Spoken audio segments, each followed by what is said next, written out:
चलिए जानते हैं आज की देश और दुनिया की सिलेक्टेड काम की और बड़ी खबरों को सिर्फ 10 मिनट में। लेकिन अभी तक आपने इस वीडियो को लाइक नहीं किया है तो लाइक कर दीजिए, चैनल को भी सब्सक्राइब कीजिए। तो इसी बीच बढ़ते हैं दोस्तों अपनी अगली खबर की ओर। इजराइल हमास की जंग में अब कौन पड़ रहा भारी। आपको बता दें इजराइल और हमास के बीच जंग 7 अक्टूबर 2023 को शुरू हुई थी। युद्ध को 4 महीने से ज्यादा का वक्त हो गया है, लेकिन कोई पीछे हटने को तैयार नहीं है। इजराइल ने तो कसम खाई है कि वो हमास को खत्म करके ही मानेगा, लेकिन हमास भी इजराइल के खिलाफ आक्रामक रुख अपनाया हुआ है। उसके ताजा हमले में इजराइल के 24 सैनिकों की मौत हो गई है। इजरायली सेना ने यह जानकारी दी है। इसी के साथ प्रधानमंत्री बेंजामिन नेतन्याहू सैनिकों की मौत पर शोक व्यक्त किया, लेकिन हमास पर पूरी तरह जीत हासिल करने तक आक्रामक कार्रवाई जारी रखने की कसम खाई है। तो इसी बीच बढ़ते हैं दोस्तों अपनी अगली खबर की ओर। यूएन के सामने बाबरी मस्जिद विध्वंस को लेकर यूएन पहुंचा पाकिस्तान, किया ये आग्रह। खबर सामने आई है। संयुक्त राष्ट्र में पाकिस्तान के राजदूत मुनीर अकरम ने पत्र लिखा है। इसमें यूएन के सामने बाबरी मस्जिद विध्वंस, राम मंदिर निर्माण का मुद्दा उठाया गया है। पत्र के जरिए पाकिस्तान ने कहा कि ज्ञानवापी मस्जिद और मथुरा की शाही ईदगाह भी इसी तरह के खतरे का सामना कर रही हैं। भारतीय पुरातात्विक सर्वेक्षण यानी ASI की रिपोर्ट के हवाले से हिंदू पक्ष के वकील ने कहा कि ज्ञानवापी मस्जिद पुराने मंदिर के अवशेषों पर बनाई गई थी।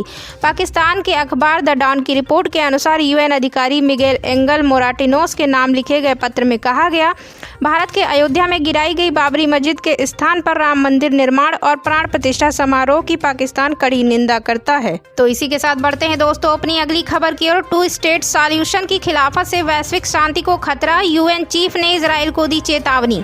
खबर निकलकर सामने आई है। संयुक्त राष्ट्र प्रमुख ने मंगलवार को इजराइल को चेतावनी दी कि प्रधानमंत्री बेंजामिन नेतन्याहू का 2 स्टेट समाधान को अस्वीकार करने से संघर्ष अनिश्चित काल तक खिंच जाएगा, जिससे वैश्विक शांति को खतरा है और हर जगह चरमपंथियों का हौसला बढ़ रहा है। इजराइल हमास युद्ध पर अपनी अब तक की सबसे सख्त लहजे में महासचिव एंटोनियो गुटेरेस ने संयुक्त राष्ट्र सुरक्षा परिषद की एक मंत्री स्तरीय बैठक में कहा कि फिलिस्तीनी लोगों के अपने पूर्ण स्वतंत्र राज्य के निर्माण के अधिकार को सबको मान्यता देनी चाहिए। उन्होंने कहा कि इतनी बड़ी संख्या में फिलिस्तीनियों के अंदर स्वतंत्रता, अधिकारों और सम्मान की वास्तविक भावना के बिना एक राज्य समाधान का विकल्प अकल्पनीय होगा। गुटेरेस ने लेबनान, यमन, सीरिया, इराक और पाकिस्तान की ओर इशारा करते हुए यह चेतावनी भी दी कि संघर्ष के क्षेत्रीय बढ़ने के जोखिम अब एक वास्तविकता बन रहे हैं। उन्होंने सभी पक्षों से कगार से पीछे हटने और व्यापक युद्ध की भयावह लागतों पर विचार करने का आग्रह किया। तो इसी बीच बढ़ते हैं दोस्तों अपनी अगली खबर की ओर। नीतीश ने 15 मिनट में खत्म की कैबिनेट बैठक, तेजस्वी से बिना बात किए चले गए। खबर निकलकर सामने आई है। बिहार में जेडीयू और राजद के बीच खटपट की खबरें तेज हो गई हैं। इसी बीच गुरुवार को नीतीश कुमार कैबिनेट की बैठक थी जो महज 15 मिनट में खत्म हो गई। बताया जा रहा है कि मंत्री और अफसर नाश्ता भी खत्म नहीं कर पाए थे और कैबिनेट की बैठक खत्म हो गई, जिसके बाद मंत्री भारी मन से बाहर निकले। वहीं मुख्यमंत्री नीतीश कुमार लिफ्ट से गए तो उप मुख्यमंत्री तेजस्वी यादव सचिवालय की सीढ़ी से नीचे उतरे। मीडिया रिपोर्ट के मुताबिक deputy CM Tejashwi Yadav lift के बगल में मुख्यमंत्री नीतीश का इंतजार करते दिखे। नीतीश आए, उन्होंने हाथ जोड़कर अभिनंदन किया और बिना बोले आगे बढ़ गए। बता दें कि बिहार में संभवतः यह पहली बार है कि इतने कम वक्त में कैबिनेट की बैठक खत्म हुई है। तो इसी बीच बढ़ते हैं दोस्तों अपनी अगली खबर की ओर। कर्तव्य पथ पर महिला केंद्रित परेड को देखकर मुख्य अतिथि फ्रांसीसी प्रेसिडेंट इमैनुअल मैक्रों ने बताया, फ्रांस का सम्मान, बोले धन्यवाद भारत। आपको बता दें भारत के 75वें गणतंत्र दिवस पर मुख्य अतिथि के रूप में फ्रांस के राष्ट्रपति इमैनुअल मैक्रों मौजूद रहे। भारत में आतिथ्य से खुश होकर उन्होंने अपने ट्वीट हैंडल पर इसे फ्रांस का सम्मान बताया है। अपनी बातों को उन्होंने सोशल मीडिया पर साझा करते हुए धन्यवाद दिया। मैक्रों ने एक्स पर गणतंत्र दिवस परेड का वीडियो साझा किया और लिखा, फ्रांस के लिए एक बड़ा सम्मान, धन्यवाद भारत। दरअसल भारत का 75वां गणतंत्र दिवस समारोह महिला केंद्रित था। यह विभिन्न क्षेत्रों में आधी आबादी की बड़ी धमक की गवाही दे रही थी। यह पहली बार है कि भारतीय संगीत वाद्य यंत्र बजाने वाली 100 महिला संगीतकारों ने परेड का नेतृत्व किया। मार्च शुरू होने से पहले महिला संगीतकारों ने शंख, नाद, स्वरम, नगाड़ा और अन्य कलाकारों के गाने प्रस्तुत किए। परेड के मुख्य अतिथि फ्रांस के राष्ट्रपति इमैनुअल मैक्रों बेहद उत्साहित दिखे। तो चलिए बढ़ते हैं दोस्तों अपनी अगली खबर की ओर। हमारी सदियों पुरानी दोस्ती, मालदीव के राष्ट्रपति मुइज्जू के बदले सुर, भारत को दी बधाई। आपको बता दें प्रधानमंत्री मोदी की लक्षद्वीप की तस्वीरों पर हुए विवाद के बाद बीते कुछ समय से भारत और मालदीव के संबंधों में खटास चरम पर है।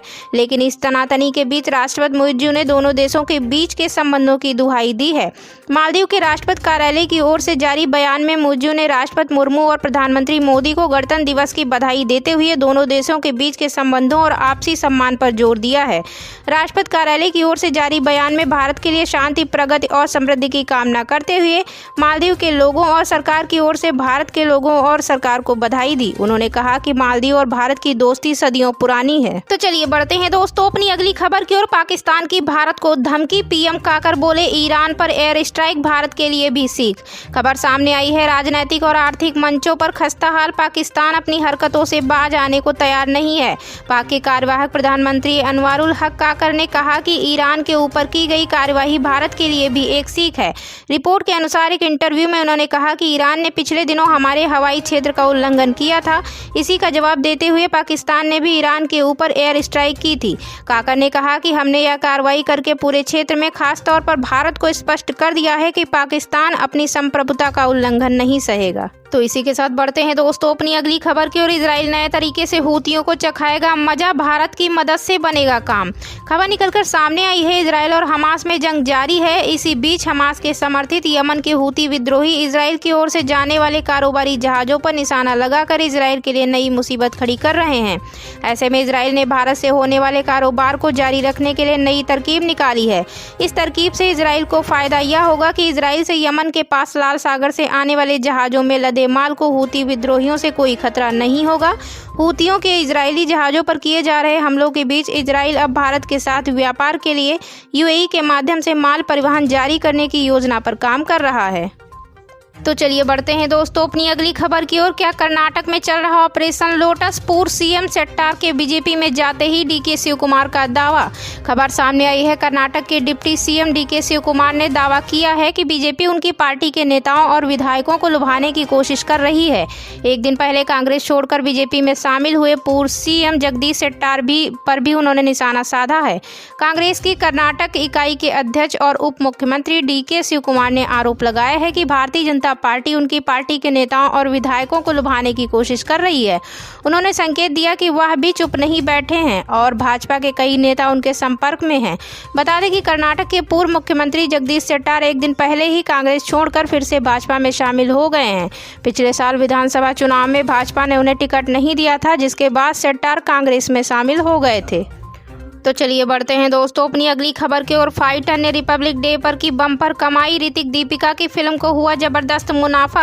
आपको बता दें, ऋतिक दीपिका की फिल्म फाइटर ने दूसरे दिन की कमाई में 77% से ज्यादा का उछाल देखने को मिला है। ऋतिक रोशन स्टारर इस फिल्म ने अब तक 61.50 करोड़ रुपए की कमाई कर ली है। ऋतिक रोशन और दीपिका पादुकोण स्टारर फाइटर को दर्शकों से जबरदस्त रिस्पॉन्स मिल रहा है। बॉक्स ऑफिस पर फिल्म जबरदस्त कमाई करने में लगी हुई है। फाइटर ने ओपनिंग डे के बाद दूसरे दिन यानी रिपब्लिक डे के दिन भी धमाकेदार कलेक्शन किया है। 22.50 करोड़ रुपए से ओपनिंग करने वाली इस फिल्म के कलेक्शन में दूसरे दिन बड़ा उछाल देखने को मिला है। एडवांस बुकिंग में फिल्म लगभग 7 करोड़ का कलेक्शन कर चुकी थी, वहीं 2 दिन में फाइटर 50 करोड़ का आंकड़ा पार कर चुकी है। तो इसी के साथ बढ़ते हैं दोस्तों अपनी अगली खबर की ओर। 2 स्टेट सॉल्यूशन की खिलाफत से वैश्विक शांति को खतरा, यूएन चीफ ने इजराइल को दी चेतावनी। खबर निकलकर सामने आई है, संयुक्त राष्ट्र प्रमुख ने मंगलवार को इजराइल को चेतावनी दी कि प्रधानमंत्री बेंजामिन नेतन्याहू का 2 स्टेट समाधान को अस्वीकार करने से संघर्ष अनिश्चित काल तक खिंच जाएगा, जिससे वैश्विक शांति को खतरा है और हर जगह चरमपंथियों का हौसला बढ़ रहा है। इजराइल हमास युद्ध पर अपनी अब तक की सबसे सख्त लहजे में महासचिव एंटोनियो गुटेरेस ने संयुक्त सुरक्षा परिषद की एक मंत्री स्तरीय बैठक में कहा कि फिलिस्तीनी लोगों के अपने पूर्ण स्वतंत्र राज्य के निर्माण के अधिकार को सबको मान्यता देनी चाहिए। उन्होंने कहा कि इतनी बड़ी संख्या में फिलिस्तीनियों के अंदर स्वतंत्रता, अधिकारों और सम्मान की वास्तविक भावना के बिना एक राज्य समाधान का विकल्प अकल्पनीय होगा। गुटेरेस ने लेबनान, यमन, सीरिया, इराक और पाकिस्तान की ओर इशारा करते हुए यह चेतावनी भी दी कि संघर्ष के क्षेत्रीय बढ़ने के जोखिम अब एक वास्तविकता बन रहे हैं। उन्होंने सभी पक्षों से कगार से पीछे हटने और व्यापक युद्ध की भयावह लागतों पर विचार करने का आग्रह किया। तो इसी के साथ बढ़ते हैं दोस्तों अपनी अगली खबर की ओर। इजराइल नए तरीके से हूतियों को चखाएगा मजा, भारत की मदद से बनेगा काम।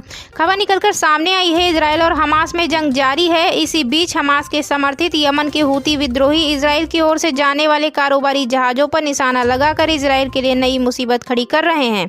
ऐसे में इजराइल ने भारत से होने वाले कारोबार को जारी रखने के लिए नई तरकीब निकाली है। इस तरकीब से इजराइल को फायदा यह होगा कि इजराइल से यमन के पास लाल सागर से आने वाले जहाज़ों में लदे माल को हूती विद्रोहियों से कोई खतरा नहीं होगा।